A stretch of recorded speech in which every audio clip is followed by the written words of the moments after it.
Hi, what's up? This is Tony. I'm in Detroit at the Masonic Temple, and I'm here with Louie C.K., and he's performing here tonight, and I'm very lucky to get to talk to him beforehand. So thanks for joining us. Thanks. Thank you. So how much of the show is your real life? Not much anymore. It's mostly made up, yeah. You have some amazing cameos. Yeah, some good people have been on. How does that, do you just put the word out, or do you have the connections? Some people you just, you just ask them. It's just like, we're just like anybody else. We send it to their person and wait to hear. Yeah. And the response is always, I mean, at this point, most of the, definitely the comedians, but actors and things. Yeah, the people that we've asked have mostly said yes, yeah. Has anyone said no? Oh, sure. Yeah. You know what? I'm at a level now where I get nice no's. I get, Nice no's. Yeah, I get like a letter from the guy or whatever. Oh, I see. Yeah. How did you go about getting Dane Cook? Well, I had his email. I wrote him an email. And I just said, I wrote a thing, and, it's about us. You want to come read it with me? And so I think at first we just thought sitting in the same room and reading that together would be a positive healing experience for us. So that whole thing about you talking about him was true? That part of the storyline? Yeah, other people did. A lot of people accused him of stealing my jokes. Okay. And it never really mattered that much to me, but it was for a while, that's all anybody asked me about when I did interviews was, do you think Dane Cook stole your jokes? It was such a huge spectacle that we were both unwilling participants in. Was there ever a moment you thought, okay, in the show, or even in your stand-up, that you'd like, I went too far, that was too far? No, I've had times where I've thought they feel like I went too far.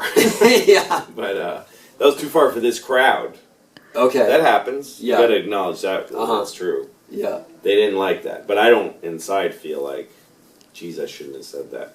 Right. I don't think that way about comedy. That's just me. I don't think that I don't think that license extends to other people's brains. Mm-hmm.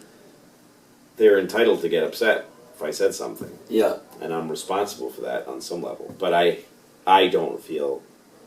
I feel like comedy, you just say... You're not saying stuff to make it... You're not saying... The arbitration, or how do you say?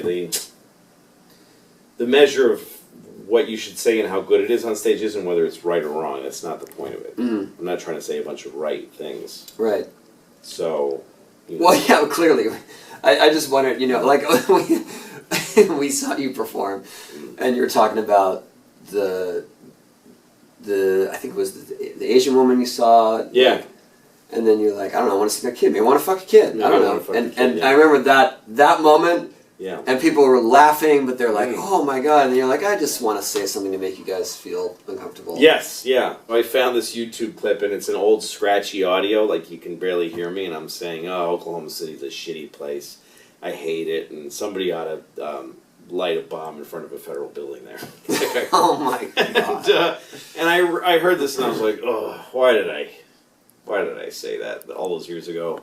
I don't know where the line is, because if you're with a bunch of friends having beers, and you say something like that, you're just blowing off steam. Yeah. So there's a stage version of that, too. But they have a right to be upset about it now. It's okay. It's all right. It's okay that they're upset. Yeah. I understand. So.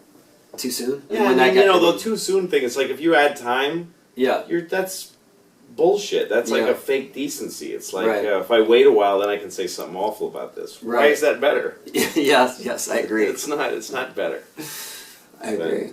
Well, the last thing I want to ask you about is I just did one of those I am on Reddit. Yeah, those are great. And I like those. You were the last one I saw on there that did it, and it was chaos. Like, it was hectic. Oh, you mean when you did it? I did it too, yeah. But just watching the questions come and deciding what to answer and yeah, I think you have to give yourself a lot of time and just pick what you want. I would just randomly grab stuff. What inspired you to do that? This idea that things float to the top through interest. Yeah. I thought there's something really cool and really awful about that. But it's so genuine. Yes. From the fans, absolutely not. Oh yeah. Not PR oriented. Well, it would be interesting if you could do a Reddit with a group of people that don't like you. I would like to try that. If you could gather the same amount of people with the same amount of enthusiasm. Right. Well, you got to be careful with when you're growing in notoriety, that you're only encountering the people who like you. Mm. There's a purifying of the contact you're having with people, Yeah. and that's not healthy for any human. Sometimes people have written mean things to me, like viciously mean things. If I write back and I just say, I don't know why you wrote this. It's not even I'm insulted by it. It's weird to me that you would write this. Yeah. Every 10 out of 10 times. Like, oh, we're they cool, write back, dude. I'm yeah. so sorry. Yeah, exactly. I'm yes. so sorry. I have had that if I knew times. you were going to read it, I never Yeah. would have written it. Or I don't know what I didn't mean it. They never back it up because they don't really mean it. Yeah. It's just kind of, they're doing something else while they're really hurting your feelings. Yeah. All right. Well, thanks, Louie, for joining us. I appreciate it. Always great to see you. You too. You're an Thank American hero. Thank you very much. Good. And we're excited you're going to do the show again. I'm excited. Yeah. You're excited what? I'm excited you're going to do the show again. Oh, you mean my show? Your show, yes. Oh, yeah, I'll be doing it again. What up? Has a stalker. I do. What happened? Okay, here we go. She came from Florida.